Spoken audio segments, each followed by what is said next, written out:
Irmãos, estamos de volta agora para o momento de instrução e edificação na palavra do Senhor. Nós vamos seguir na sequência das meditações que nós estamos fazendo na primeira carta de Pedro. Conforme nós falamos hoje pela manhã, nós vamos concentrar nossa atenção a partir de agora no capítulo 1, 1 de Pedro, capítulo 1, versículos 13 até o versículo número 16. Assentados como os irmãos, como os amigos se encontram, diz-nos o seguinte: irmãos e amigos, a palavra do Senhor. Por isso, cingindo o vosso entendimento, sede sóbrios e esperai inteiramente na graça que vos está sendo trazida na revelação de Jesus Cristo. Como filhos da obediência, não vos amoldeis às paixões que tinhais anteriormente na vossa ignorância. Pelo contrário, segundo é santo aquele que vos chamou, tornai-vos santos também vós mesmos em todo o vosso procedimento. Porque escrito está: sede santos, porque eu sou santo. Até aqui, até o versículo 16. Que o Senhor nos abençoe e que Ele aplique a sua santa palavra em nossos corações. Amém. Meus irmãos, meus amigos, a salvação é a maior bênção que um ser humano, seja homem, seja mulher, seja velho, seja novo, seja rico, seja pobre, pode receber, pode experimentar ao longo da sua existência terrena, ao longo da sua vida aqui na terra. Repetindo, a bênção da salvação, ou a salvação, é a maior bênção que um ser humano ele pode experimentar nesta vida. Por quê? Poderíamos apontar várias razões. Poderíamos apontar vários motivos pelos quais essa afirmação ela é verdadeira. Ou seja, a salvação é a maior bênção que um ser humano pode experimentar nesta vida.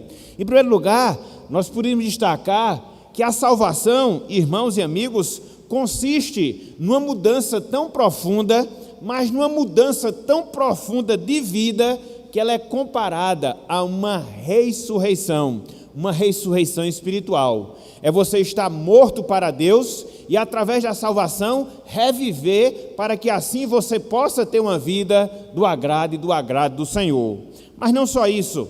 Através da salvação, irmãos e amigos, para comprovar esse grande milagre, essa grande bênção que nós temos na nossa vida, ela permite que nós experimentemos a presença do próprio Deus, do Deus vivo em nossas vidas, em nossos corações, através do Espírito Santo.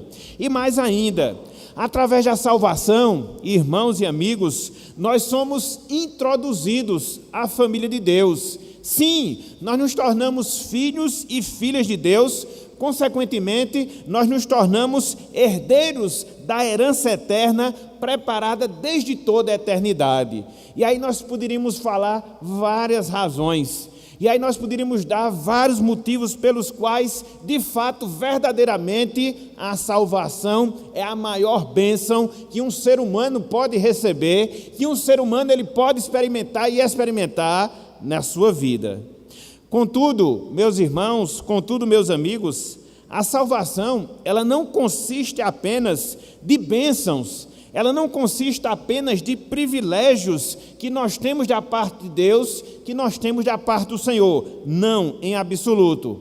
A salvação, irmãos e amigos, ela traz consigo alguns compromissos que não podem ser desconsiderados, que não podem ser desprezados por cada um de nós. Veja, a salvação, ela é abençoadora? Sim. Veja, a salvação, ela nos proporciona privilégios? Sim, mas também ela traz consigo alguns compromissos que não podem jamais serem desprezados. Dentre vários compromissos que nós poderíamos destacar, Dentre vários compromissos que nós poderíamos dizer, existe, irmãos, existe, amigos, a necessidade de nós vivermos e vivermos em santidade, de nós vivermos e vivermos em santificação. Nós podemos dizer, dentro de uma frase bem sintetizada, bem resumida, que nós somos salvos para sermos santos. Nós somos salvos para sermos santos. E é interessante, meus irmãos, é interessante, meus amigos, que é justamente disso que trata o texto que nós acabamos de ler. Versículos 13 até o versículo 16 do capítulo 1 da primeira epístola do apóstolo Pedro.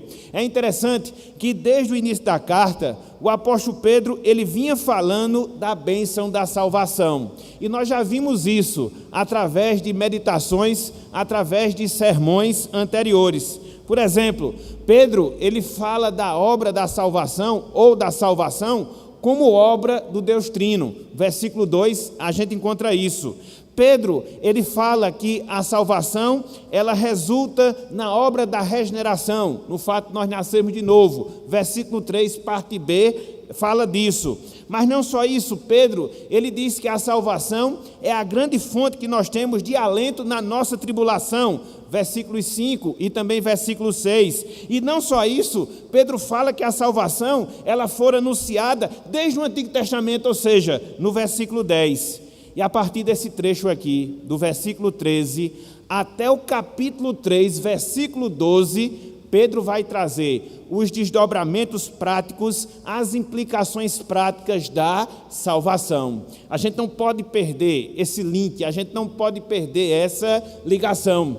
Não é sem motivo, não é sem razão que o versículo 13, ele inicia com uma expressão bem peculiar. Pedro diz, por isso. Essa expressão, por isso, liga tudo aquilo que Pedro falou da salvação, conforme nós já vimos, como obra do Deus Trino, como efetiva através da regeneração, como fonte de alegria nas tribulações, como anunciada no Antigo Testamento, conforme nós vimos no versículo 10, e a partir de agora ele vai trazer as implicações práticas justamente dessa salvação. Então, o versículo 13, essa expressão por isso que nós temos aí no início do versículo 13, faz essa ligação de tudo que ele falou antes da salvação para os desdobramentos práticos dessa mesma salvação, e isso vai até o capítulo 3, versículo 12, e se Deus assim permitir, a gente vai ver cada um desses versos até chegarmos nesse trecho. Então, o que nós temos aqui, meus irmãos, meus amigos, é o primeiro desdobramento, é a primeira implicação prática da salvação. E qual é o primeiro desdobramento? Qual é a primeira implicação prática da salvação? É nós vivermos em santificação. Versículos 13 até o versículo de número 16. A primeira implicação prática da salvação é a necessidade que nós temos de vivermos e vivermos em santificação. Por isso, meus irmãos, por isso, meus amigos, hoje eu queria que nós pensássemos, hoje eu queria que nós considerássemos o seguinte tema: o chamado à santidade. O chamado à santidade. E nós vamos discorrer por esses versos e a partir da exposição dos mesmos, nós vamos trabalhar 4 divisões. Nós vamos trabalhar 4 pontos da nossa mensagem na noite de hoje, que tem esse título, conforme nós falamos, o chamado à santidade. E aí você pode se perguntar, e aí você pode se indagar, quais são então essas divisões? Quais são então esses pontos que a gente pode destacar dentro desse tema, dentro desse assunto? O primeiro deles, meus irmãos, meus amigos, os requisitos para a santificação. Os requisitos para a santificação.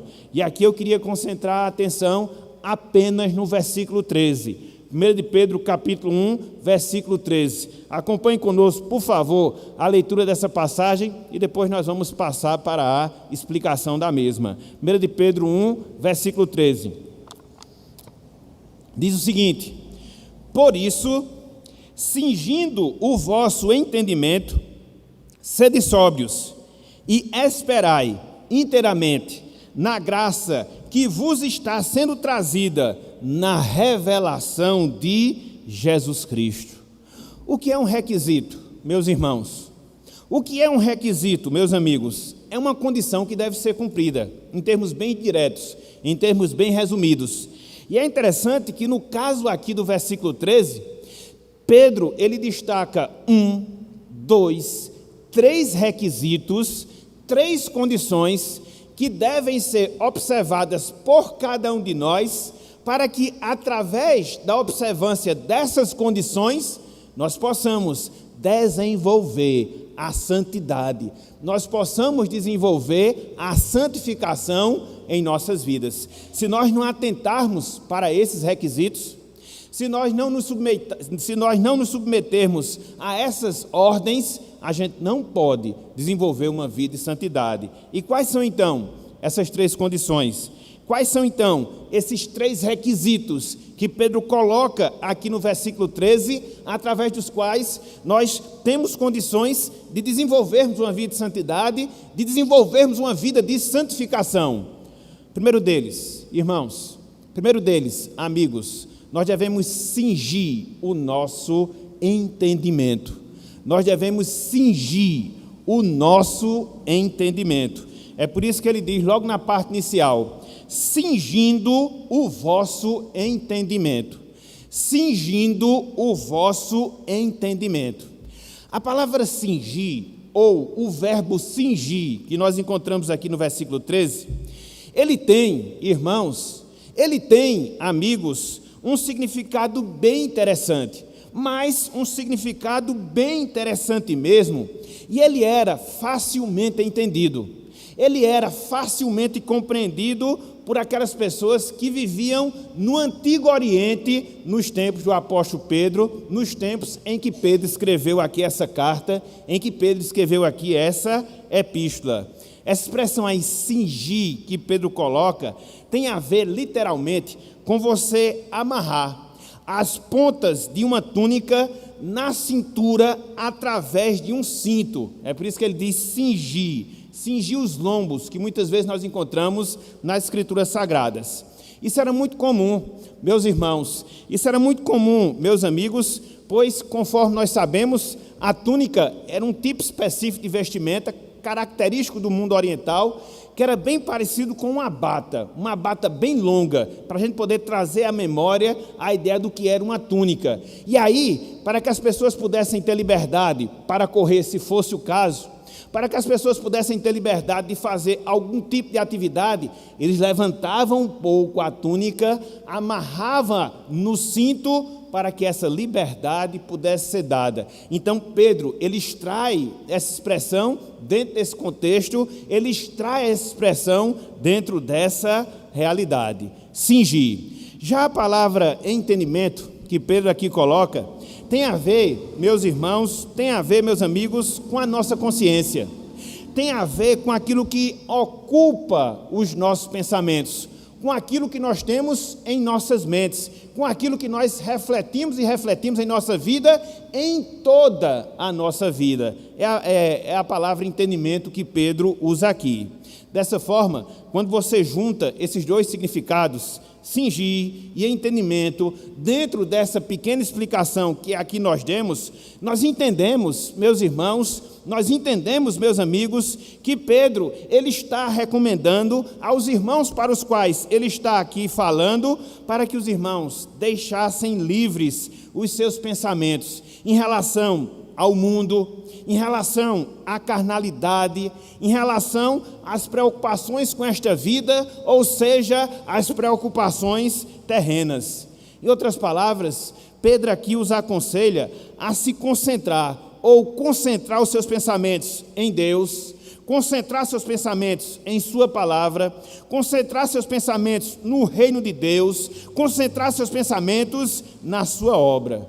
Isso não significa dizer, meus irmãos, isso não significa dizer, meus amigos, que a gente deve fugir da nossa realidade presente, da nossa vida presente, não em absoluto, mas que nós devemos viver a nossa vida presente, tendo como nosso pensamento principal tendo como nosso objetivo principal glorificar a Deus em tudo na nossa vida, quer seja na nossa vida familiar, quer seja na nossa vida no trabalho, quer seja na nossa vida no estudo, quer seja na nossa vida nas próprias diversões que nós tivermos, enfim, em tudo que se passar na nossa vida aqui na terra. Então, o nosso entendimento ele deve estar cingido. Nós devemos estar livres das preocupações exageradas mundanas, das carnalidades, dos pensamentos terrenos e focar o nosso pensamento prioritariamente em Deus, na sua obra, no seu reino e em tudo que envolva a nossa vida espiritual.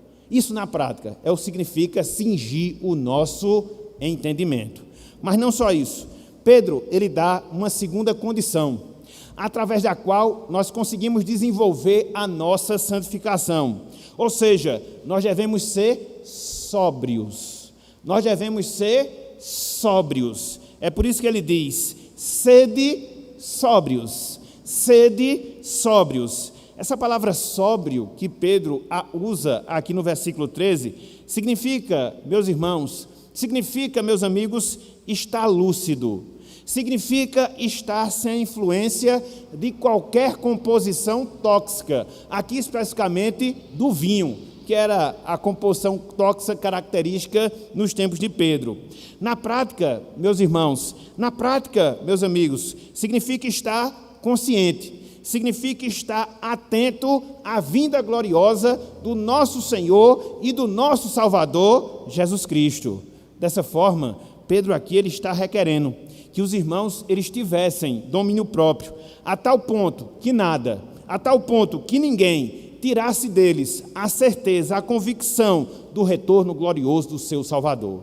É por isso que Pedro diz, sejam sóbrios, meus irmãos, estejam lúcidos, estejam conscientes que Cristo retornará, tenham consciência da verdade, porque assim também vocês vão desenvolver a santificação em suas respectivas vidas. Então, em primeiro lugar, eles deveriam estar cingindo o entendimento, deixando livre o entendimento e o pensamento em relação às coisas que não glorificam a Deus. Em segundo lugar, eles deveriam estar sóbrios ou serem sóbrios. E, em terceiro lugar, eles deveriam esperar na graça da salvação. Em terceiro lugar, eles deveriam esperar na graça da salvação. Complemento do versículo 13, que diz, esperai inteiramente na graça que vos está sendo trazida na revelação de Jesus Cristo. Aqui, nesse trecho final, Pedro, ele mostra a necessidade que nós temos de aguardarmos o retorno glorioso do Senhor Jesus Cristo. É interessante que nesse curto trecho, do versículo 2 até aqui o versículo 13, Pedro, ele faz menção 3 vezes desse mesmo fato. Pedro, ele faz menção 3 vezes dessa mesma realidade. Cristo vai voltar. Cristo vai buscar a sua igreja. Ele fala isso no versículo 5, ele fala isso no versículo 7, e ele volta a falar disso aqui no versículo 13. Ele quer imprimir essa verdade. Ele quer que os irmãos não esqueçam desse fato. Que fato? Que eles esperem, que eles aguardem na revelação salvadora que Cristo iria fazer à sua igreja, levando-a para si. Pedro, meus irmãos, Pedro, meus amigos, ele se refere a esse evento como algo gracioso. É por isso que ele diz, esperai inteiramente na graça. Ou seja, o retorno de Cristo para buscar a sua igreja é um favor imerecido que Deus tem preparado para aquelas pessoas que o amam. Mas não só isso, a nossa espera no retorno glorioso de Cristo, ela deve ocupar completamente todos os nossos sentimentos. É por isso que ele diz, esperai inteiramente na graça. Essa palavra inteiramente significa plenamente. Então, dá a ideia de algo que deve ocupar todo o nosso sentimento, toda a nossa vida, esperar, aguardar o retorno glorioso do nosso Salvador. Então, quando nós olhamos aqui o versículo 13, nós observamos, meus irmãos, meus amigos, essas 3 condições que nos são exigidas, essas 3 condições que nos são requisitadas. Para quê? para que nós vivamos uma vida de santificação. Nós precisamos cingir o nosso entendimento, nós precisamos ser sóbrios e nós devemos esperar inteiramente na graça da salvação em Cristo Jesus. E aí, quando a gente analisa esse trecho, qual é a verdade que a gente pode extrair? Qual é o princípio que a gente pode tirar aqui dessas palavras do apóstolo Pedro? Que uma vida consagrada, que uma vida santificada a Deus, ela é construída, meus irmãos, ela é construída, meus amigos, a partir daquilo que nós pensamos, a partir daquilo que nós sentimos. Ela é construída primeiramente dentro de cada um de nós. Podemos dizer que a santificação ela ocorre primeiramente dentro das nossas vidas, com aquilo que ocupa os nossos pensamentos, com aquilo que predomina os nossos sentimentos, então com aquilo que está de fato dentro de nós. Como consequência, isso vai gerar uma vida exterior santa, isso vai gerar uma vida exterior consagrada a Deus, que vai envolver as nossas ações, que vai envolver as nossas palavras, que vai influenciar diretamente o nosso comportamento e tantas outras coisas. A gente não pode perder de vista essa verdade. A gente não pode esquecer esse princípio. Uma vida santificada, uma vida consagrada, ela não ocorre de fora para dentro, mas ela ocorre de dentro para fora. Primeiro nós devemos mudar os nossos sentimentos. Primeiro nós devemos mudar os nossos pensamentos.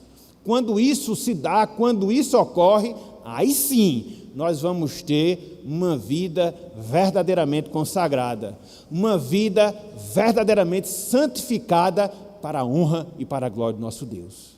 É interessante, meus irmãos, que quando você inverte essa ordem, ao invés de começar pelo interior para afetar o exterior, você acaba caindo naquilo que nós chamamos de legalismo, que foi o que caracterizou os escribas e fariseus. Externamente, demonstravam uma certa piedade, externamente demonstravam um certo temor a Deus, mas como foi que Cristo os chamou? Como sepulcros caiados. Por fora tudo legal, mas por dentro tudo morto, apodrecido. Então não é assim. A santificação deve ocorrer na nossa vida com toda certeza. E onde é que ela deve se iniciar? Na nossa mente.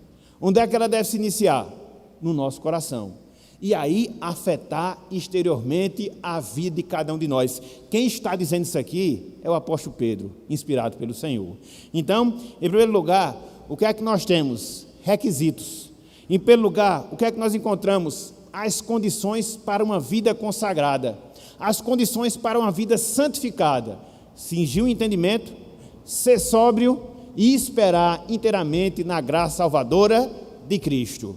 Mas não só isso. Meus irmãos, não só isso, meus amigos. Em segundo lugar, nós temos aqui uma advertência contra o mundanismo, que é o oposto da santidade.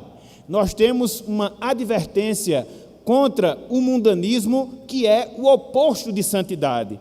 E agora, eu queria ler, e que vocês acompanhem o versículo 14.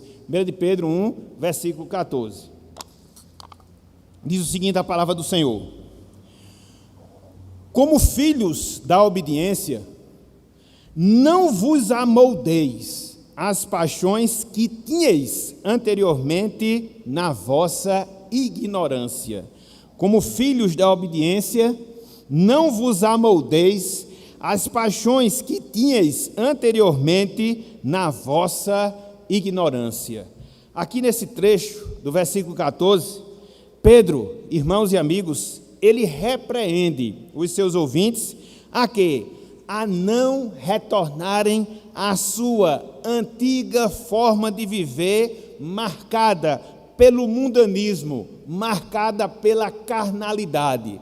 Se nós pudéssemos resumir esse versículo 14, nós poderíamos resumir dessa forma: Pedro está repreendendo, avisando aos seus ouvintes que não retornassem à sua antiga forma de viver antes de Cristo, que era marcada não só pelo mundanismo, mas também era marcada pela carnalidade. E dentro desse versículo 14, há dois destaques que precisam ser feitos, há dois destaques que precisam ser explicados para que a gente possa entender com mais clareza, com mais profundidade, essa advertência que nós temos diante de nós. Em primeiro lugar, meus irmãos, meus amigos, consideremos a forma com a qual Pedro se dirige àqueles irmãos. Em primeiro lugar, consideremos a forma com a qual Pedro se dirige àqueles irmãos. Veja o início do versículo 14. Ele diz: como filhos da obediência. Como filhos da obediência. Eles eram filhos de Deus, caracterizados, marcados pela obediência. A ideia dessa expressão aqui, como filhos da obediência, também era muito fácil de ser entendida por um judeu ou por alguém que vivia no mundo oriental nos tempos do apóstolo Pedro.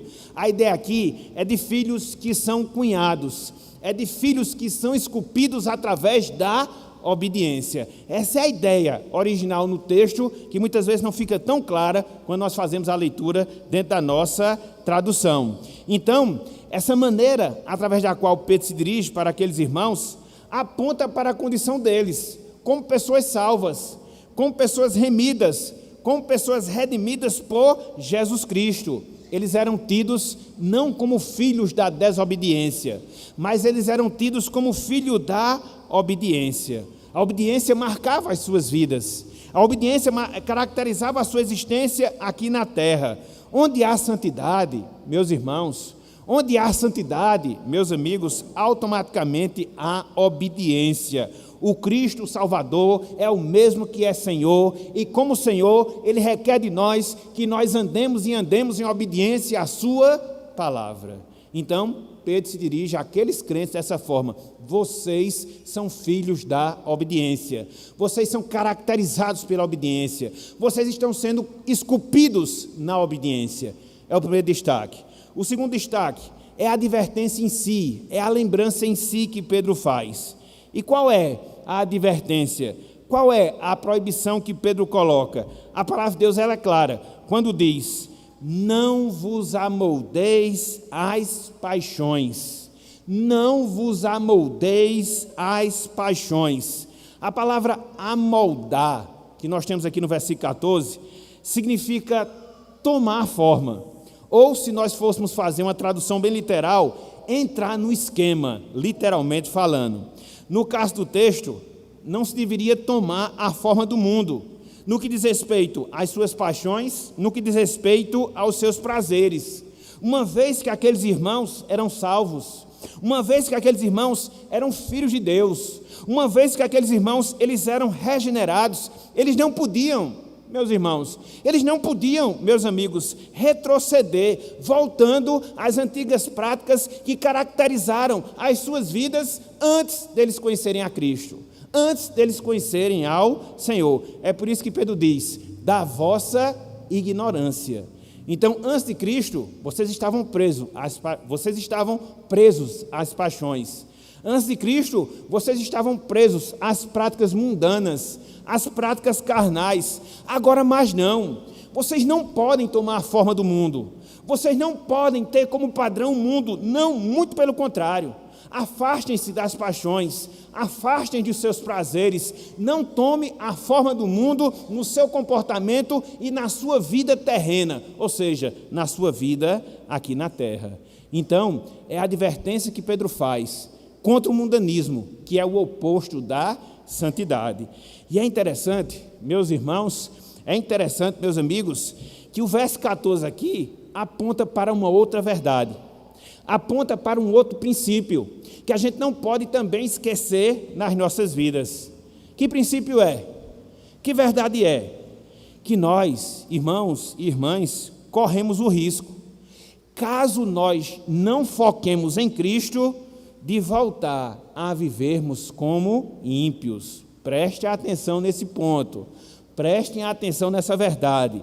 Como crentes que nós somos, nós corremos sim o risco, caso nós não foquemos a nossa vida em Cristo, de voltar a viver como ímpios, como Pedro aqui diz, como filhos da desobediência, se a gente pegar o oposto da sua expressão. Nós fomos salvos, não resta a menor dúvida, meus irmãos. Nós fomos salvos, não resta a menor dúvida, minhas irmãs. Mas ainda nós não fomos extraídos, mas ainda nós não fomos retirados desse mundo, perdido, pervertido, sem Deus. Não, estamos aqui ainda. E em virtude de nós estarmos aqui nesse mundo, nós recebemos sim a influência das pessoas que não servem a Deus. E muitas vezes, meus irmãos, muitas vezes, minhas irmãs, nós somos sim tentados a não servirmos a Deus, a tomar o padrão do mundo, das suas palavras, dos seus pensamentos, das suas ações, das suas vestimentas, dos seus comportamentos e tantas outras coisas a que nós estamos sujeitos de nós sermos influenciados. Por isso, meus irmãos, por isso, minhas irmãs, nós precisamos cuidar, a partir de uma mente, a partir de um coração que teme a Deus, para nós não sermos mundanos na nossa vida, seja nos nossos valores, seja na nossa prática, seja nos nossos pensamentos, seja nos nossos sentimentos e em tantos outros aspectos que nós poderíamos aqui fazer menção. Então, em segundo lugar, o que é que nós temos? Uma advertência contra o mundanismo, que é o oposto da santidade.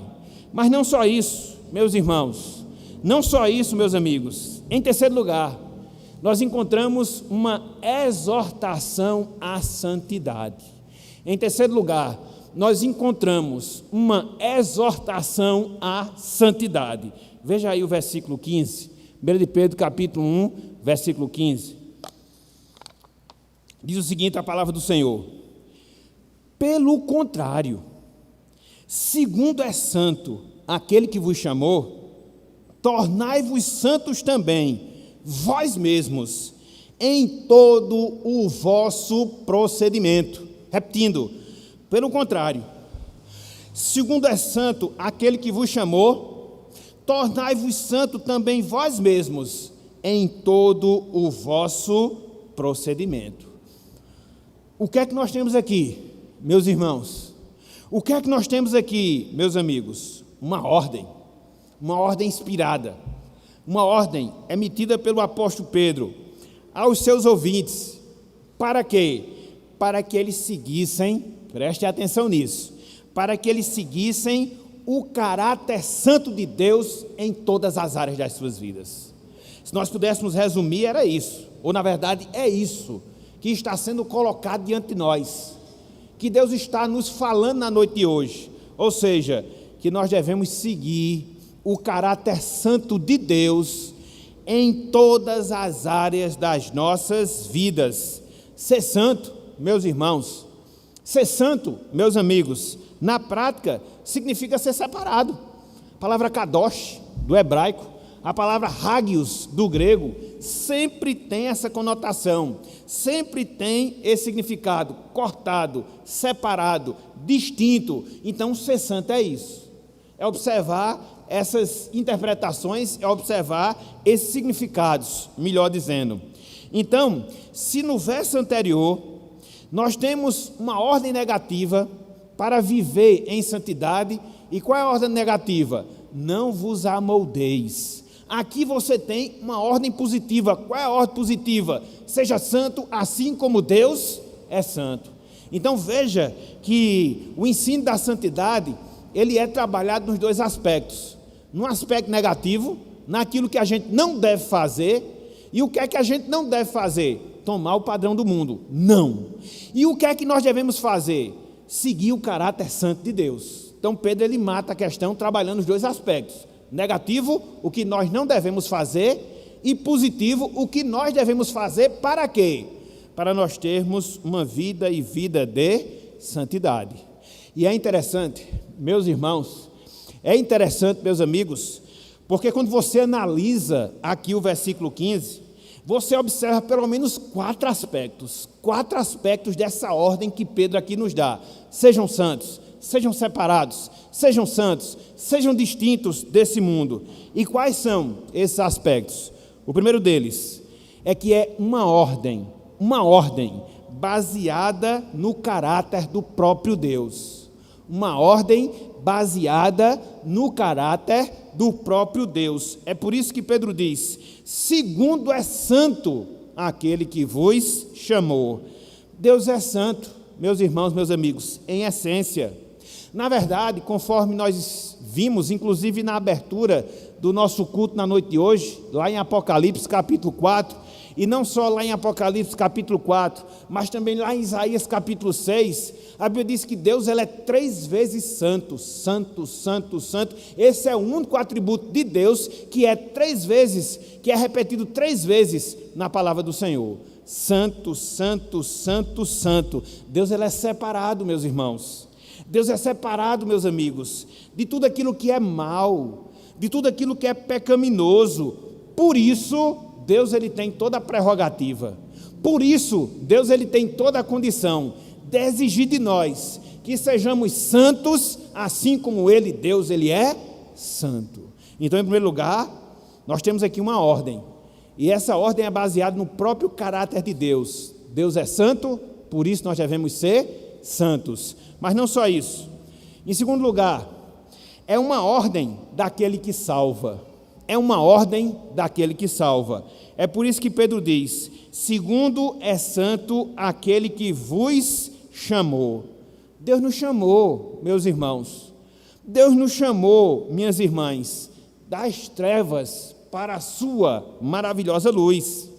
Esse chamado, ele se deu na vida de cada um de nós através da pregação da palavra. Esse chamado se deu na vida de cada um de nós quando nós fomos regenerados e passamos a crer em Deus.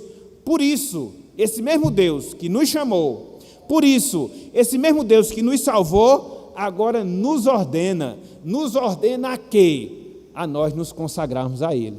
Então, é uma ordem baseada no caráter de Deus, é uma ordem fundamentada no fato de termos sido salvos por Deus.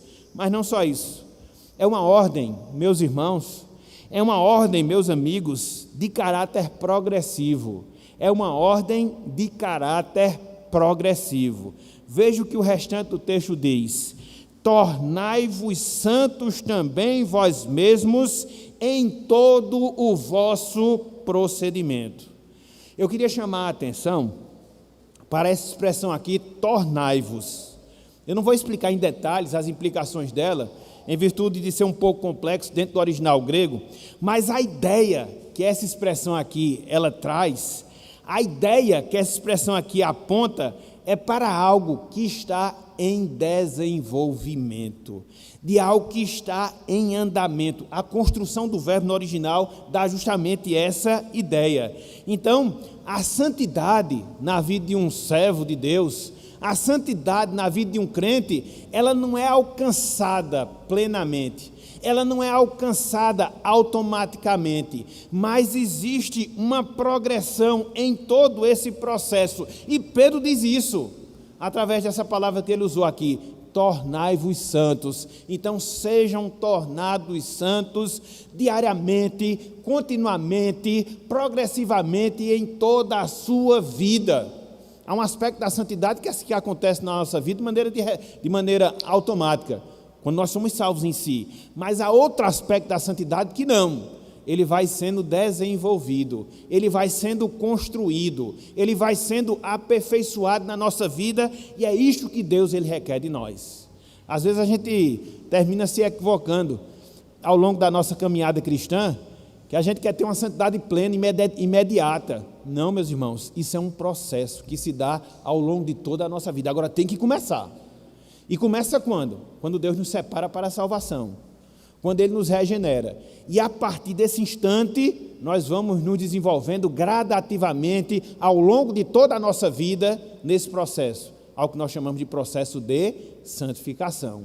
Então, é uma ordem que se baseia no próprio caráter de Deus, é uma ordem que está fundamentada no fato de Deus ter nos salvado, é uma ordem de caráter progressivo, mas não só isso. Em quarto lugar, é uma ordem que envolve toda a nossa vida. Em quarto lugar, é uma ordem que envolve toda a nossa vida. É por isso que Pedro diz: tornai-vos santos também vós mesmos, preste atenção nessa última frase, em todo o vosso procedimento.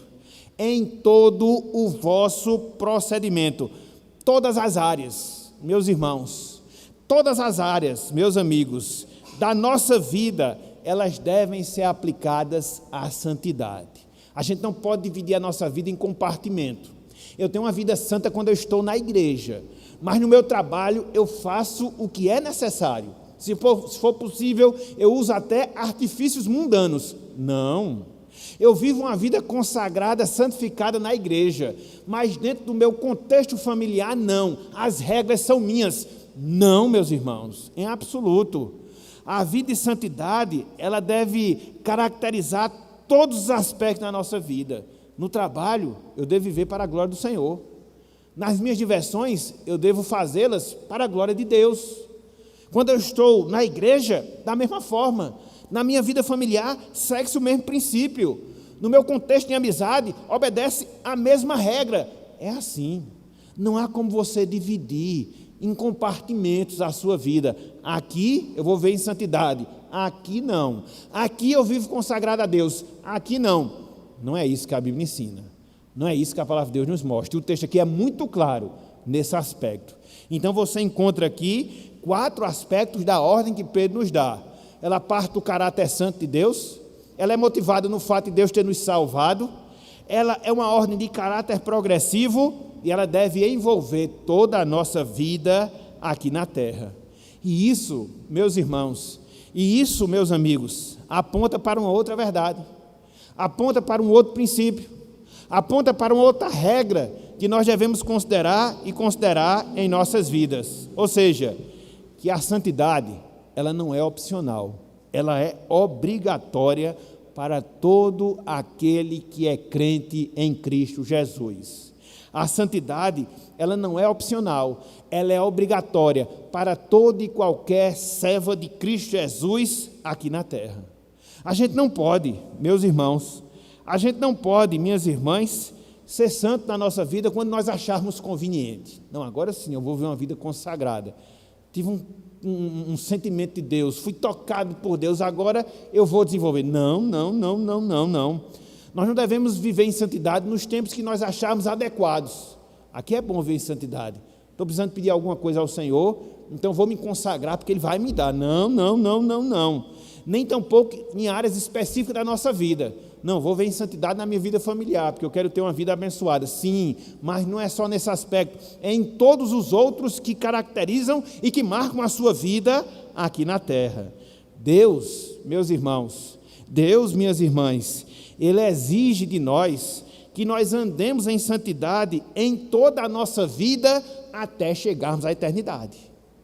Deus exige de nós que nós vivamos em santidade em toda a nossa vida, até nós chegarmos na eternidade. Todas as áreas, em todos os aspectos. Então você encontra o quê? A exortação em si, a exortação à santidade. Então, meus irmãos, meus amigos, em primeiro lugar, foi o que nós vimos, os requisitos para uma vida de santificação. Em segundo lugar, a advertência contra o mundanismo, que é o oposto de santidade.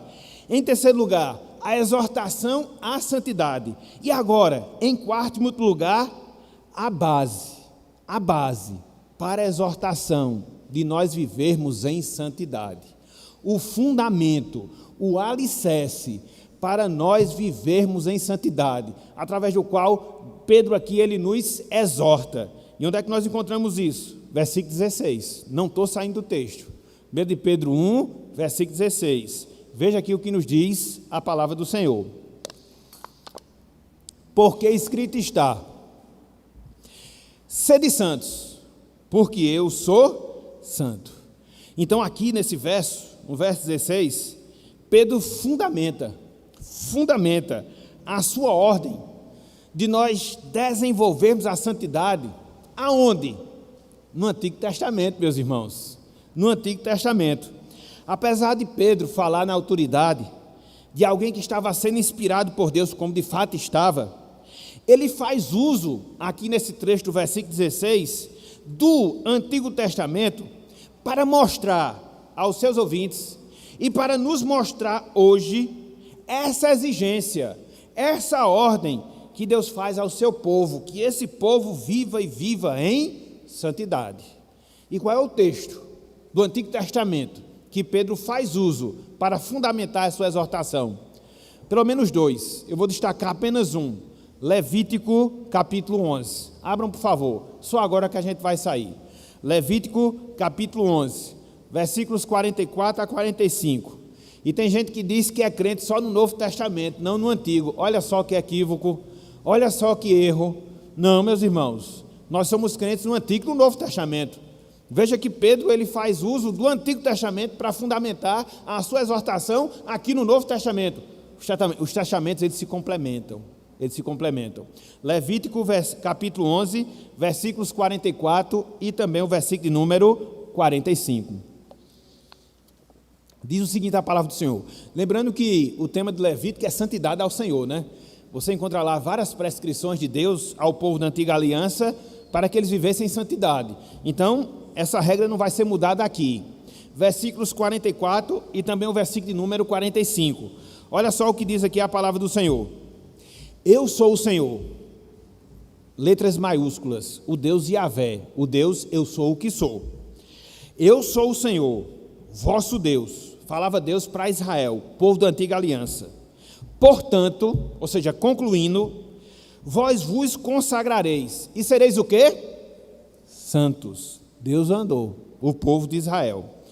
Porque eu sou, mais uma vez, olha aqui, Deus baseia a sua ordem no seu próprio caráter. Eu sou santo, vocês são meu povo, então vocês devem ser também santos. Não vos contaminareis por nenhum enxame de criaturas que se arrastam sobre a terra. Eu sou o Senhor, que vos faz subir da terra do Egito. Salvação. O Deus que salva é o Deus que ordena que vivamos em santificação. Salvação e santificação estão sempre juntos. E ele diz, para que eu seja o vosso Deus, portanto, vós sereis santo, porque eu sou santo. Mais uma vez Deus repete, Deus reitera aqui a sua ordem.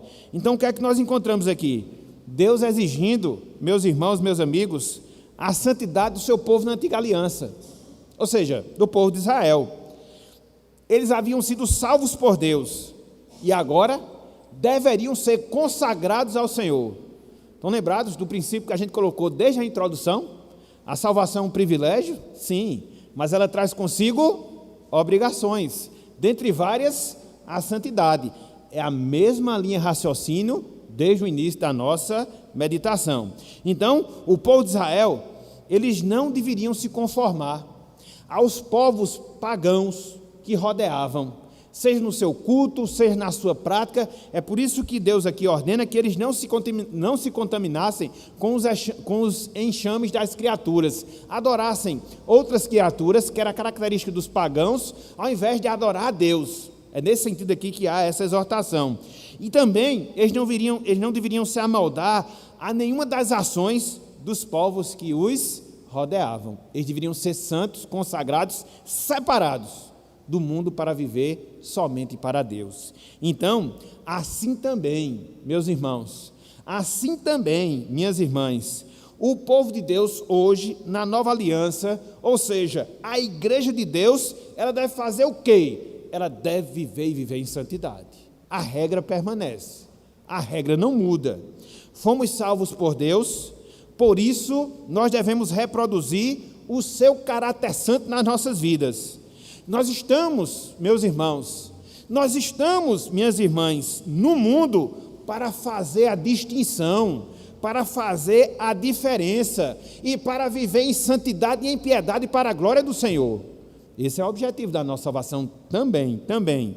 E é esse o entendimento que Pedro ele tem quando usa o Antigo Testamento para fundamentar justamente a sua exortação.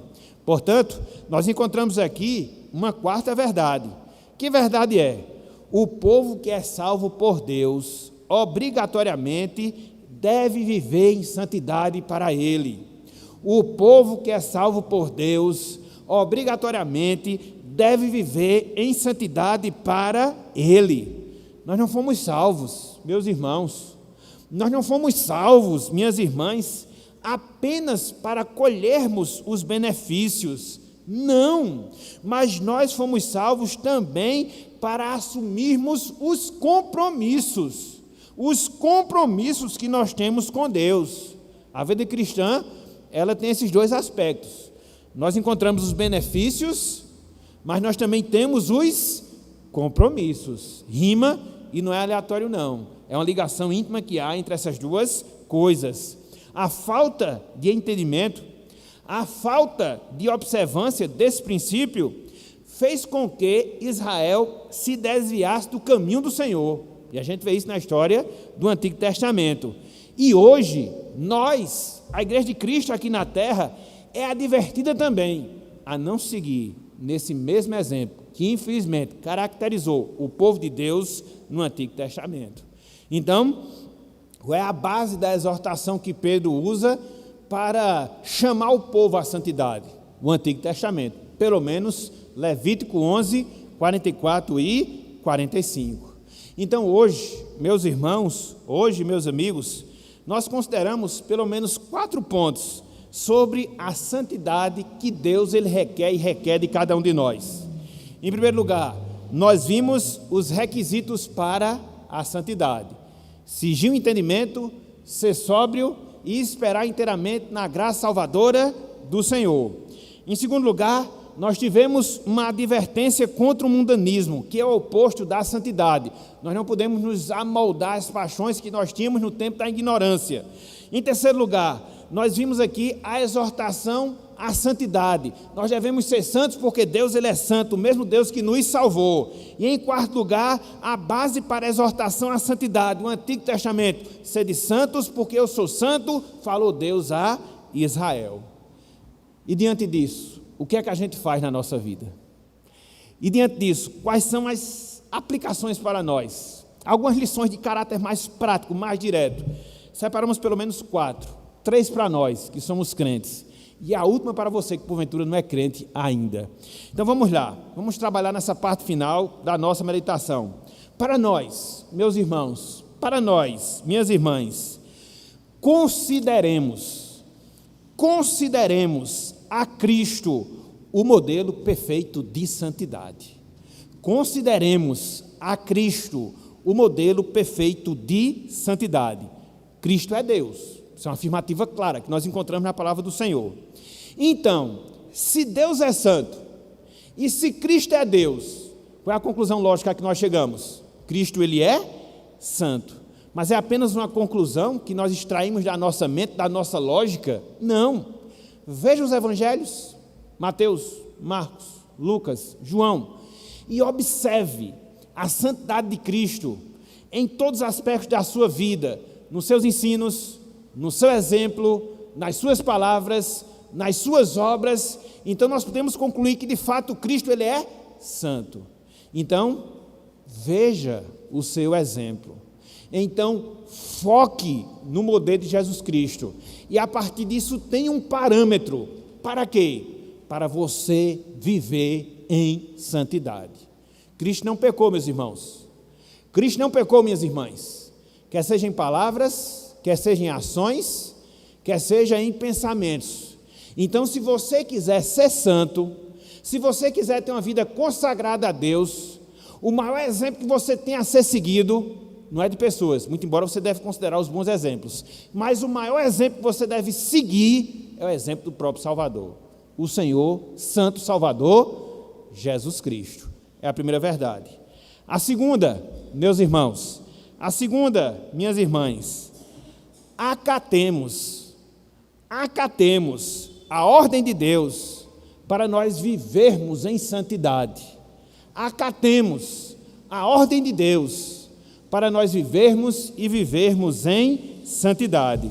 Deus, irmãos e irmãs, Ele não nos deixa outra opção, Ele não nos deixa outra alternativa. Se nós fomos salvos, nós devemos viver em santidade. Se você é povo de Deus aqui na terra, você deve viver em santidade.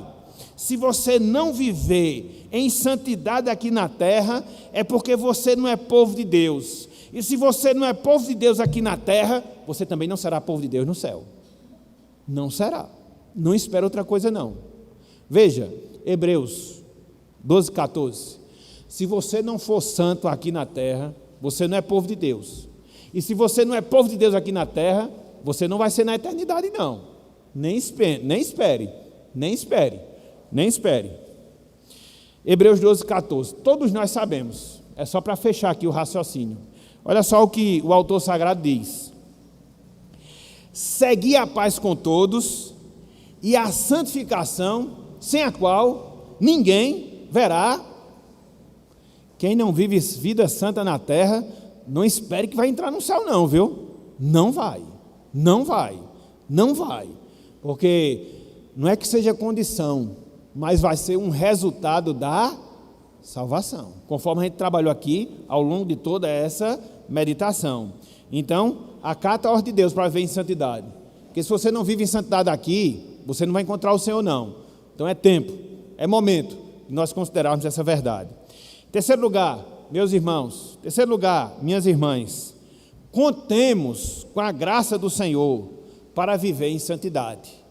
Contemos com a graça do Senhor para nós vivermos em santidade. A santidade, conforme nós vimos, ela requer um envolvimento da nossa parte, não resta a menor dúvida. Contudo, esse envolvimento vem a partir da graça de Deus operando nas nossas vidas, dispondo o nosso coração, preparando a nossa mente, para que depois isso venha a ser visto através de ações. Graças a Deus por isso. Não espere que você vai viver a santidade confiando na sua própria força. Não dependa da sua própria força para viver em santidade. Porque se você estiver pensando e agindo assim, você vai ser um legalista. E legalista foram os escribas e fariseus. E não experimentaram a bênção da salvação. É uma exigência? Sim. Faz com que nós mudemos alguns comportamentos, não resta a menor dúvida. Mas, primeiramente, conte com a graça. Confie na graça. Descanse na graça. Recorra à graça. Para que a partir da operação dela na sua vida, você possa viver para a santidade. Isso não depende de você. É a graça de Deus operando na sua vida. Você não pode viver em santidade dependendo das suas próprias forças, da sua própria vontade, não. Se você pensar que assim você vai se frustrar, você vai pecar, você vai se destruir. Então, confie tão somente na graça e na graça do Senhor, no seu favor imerecido na nossa vida, através de Jesus Cristo. Então, contemos com a graça do Senhor. Em outro lugar, para os amigos nossos, que ainda não experimentam da salvação, e como consequência, não vivem em santificação. Meu amigo, minha amiga, viva em santidade a partir do novo nascimento. Viva em santidade a partir do novo nascimento. A ordem para a santidade não é válida para vocês ainda, porque existe um pré-requisito que vocês devem obedecer. E que pré-requisito é? Salvação. Agora, o fato dessa ordem de santidade não ser válida para as suas vidas, não lhes exime da responsabilidade. É justamente por causa disso que a Bíblia chama o pecador para a salvação. E quando ele experimenta a salvação, para que ele possa desenvolver a santificação. E não há um outro meio, não há outro caminho no qual você possa andar. Clame pela graça do Senhor, clame pela salvação em Cristo Jesus, entrega a sua vida a Ele, reconheça que você é um pecador, reconheça que você está morto nos seus delitos e pecados, que não existe na sua vida, no seu coração, nenhuma disposição para glorificar a Deus, porque não existe. As suas boas obras, como diz Jeremias, elas são trapo de imundícia, não servem para nada. Não existe ninguém no meu caminho do céu. Ou você está no céu, ou você está no inferno. Ou você é filho de Deus, ou você é filho do diabo. E a grande questão que altera toda essa coisa é você ser salvo em Cristo Jesus. Então não descanse, enquanto você não experimentar a salvação na sua vida. Clame por Deus, para que Ele derrame graça, para que Ele haja com misericórdia e para que o Espírito Santo abra a sua mente, abra o seu coração e faça penetrar a mensagem do Evangelho de Deus. É assim, e somente assim, que você pode viver uma vida santa que glorifica ao Senhor. Do contrário, não lhe espera outra coisa a não ser a justiça e a punição eterna divina para as suas vidas. Portanto, que Deus, meus irmãos, que Deus, meus amigos, nos abençoe e que Ele aplique a sua palavra, a sua santa palavra, nos nossos corações. Mude as nossas vidas, molde os nossos caráteres, o nosso caráter, para que assim vivamos em santidade para a glória do nosso Deus. Que Ele nos abençoe.